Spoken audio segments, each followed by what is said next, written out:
అందుకే ఈరోజు రాష్ట్ర ప్రభుత్వం కోటి మంది మహిళల్ని కోటీశ్వరులను చేయాలంటే ఈరోజు 65 లక్షల నుంచి 67 లక్షల మంది మహిళలు చేరిరు.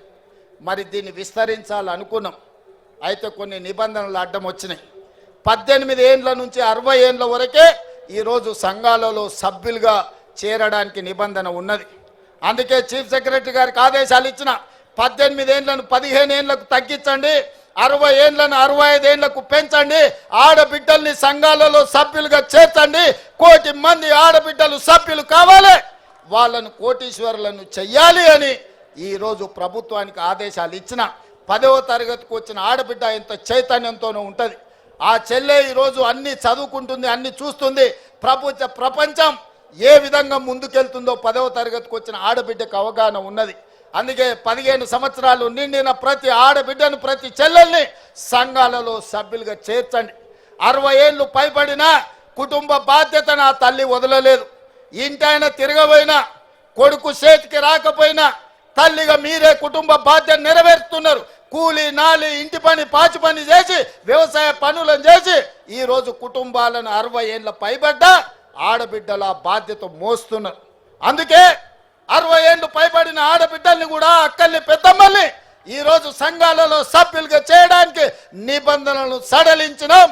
అందుకే మా అధికారులకు, మా ఆడబిడ్డలకు సూచన చేస్తున్న సభ్యులను పెంచండి, కోటి మంది కాండి. కోటి మందిని కోటీశ్వరులను చేయడానికి నా వంతు ప్రయత్నం అండగా మీతో నిలబడతా. చివరగా ఒక్క మాట నేను చెప్పదలుచుకున్నా. చంద్రగ్రహణం పోయింది, మన జీవితాలలో వెలుగులు వచ్చినాయి.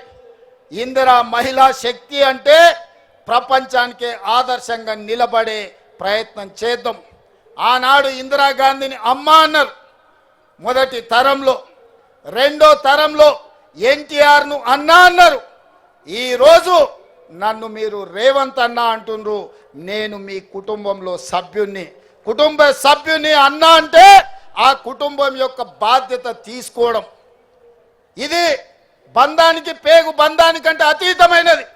ఈనాడు మా ఆడబిడ్డల ఆశీర్వాదంతో తెలంగాణ రాష్ట్ర ముఖ్యమంత్రిగా ఈరోజు మీ ముందు నిలబడి మాట్లాడుతున్నానంటే ఈ ఆడబిడ్డల ఆశీర్వాదం ఉండబట్టే ఈ రేవంత్ అన్న మీకు తోడుగా ఉంటాడు.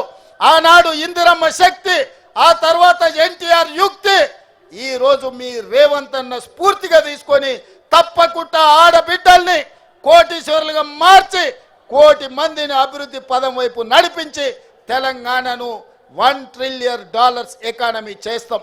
ఇదే కాదు, హైటెక్ సిటీ పక్కన మీరు చేసే ఉత్పత్తి, హైటెక్ సిటీ పక్కన విప్రో, ఇన్ఫోసిస్ లాంటి దిగ్గజాలైన కంపెనీలు, కార్పొరేట్ కంపెనీలతో పోటీ పడే విధంగా 100 కోట్ల రూపాయల భూమి శిల్పారామం పక్కన 150 షాప్స్ తోని మీకు అందించడం జరిగింది.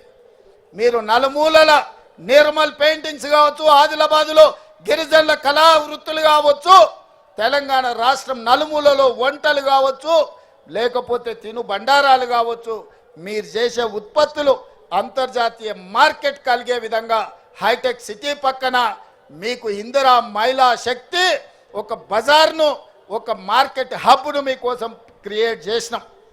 అక్కడ మీ ఉత్పత్తులను పెట్టండి, కార్పొరేట్ కంపెనీలతో పోటీ పడండి. 100% అన్ని రకాలుగా మేము అండగా ఉంటాం. రాబోయే రోజుల్లో మీరు ఉత్పత్తి చేసే అమ్మే వస్తువులకు ఏవైనా పన్నులు ఉంటే ఆ పన్నులను కూడా మా బట్టి విక్రమార్క గారితో మాట్లాడి ఆ పన్నుల నుంచి కూడా మీకు మినహాయింపుని ఇవ్వడానికి కుల వృత్తులు, చేతి వృత్తులతో మీరు చేసే ఉత్పత్తులను ప్రతి రూపాయి మీకు వచ్చే విధంగా మీరు మెటీరియల్ కొనుక్కోవాలి అంటే ఆ మెటీరియల్కి అవసరమైన లోన్లను కూడా మా బట్టి విక్రమార్క గారితో మీకు ఇప్పించి బైబ్యాక్ గ్యారంటీ ఇచ్చే విధంగా ఈరోజు తీర్చిదిద్దుతాం.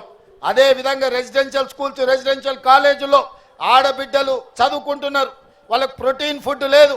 మీరు ఉత్పత్తి చేసిన ఏ మండలంలో ఆ మండలంలో హాస్టళ్ళకి సరఫరా చేసే విధంగా మీ పిల్లలకు మంచి భోజనం, మంచి ఉత్పత్తులు అందించే విధంగా భవిష్యత్తులో నిర్ణయం తీసుకోబోతున్నాం.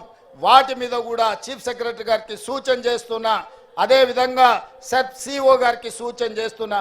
మీరు సమీక్షించి మీరు విధానం తయారు చేసి నా దగ్గరికి తీసుకురండి. వాటన్నిటికి కూడా అనుమతి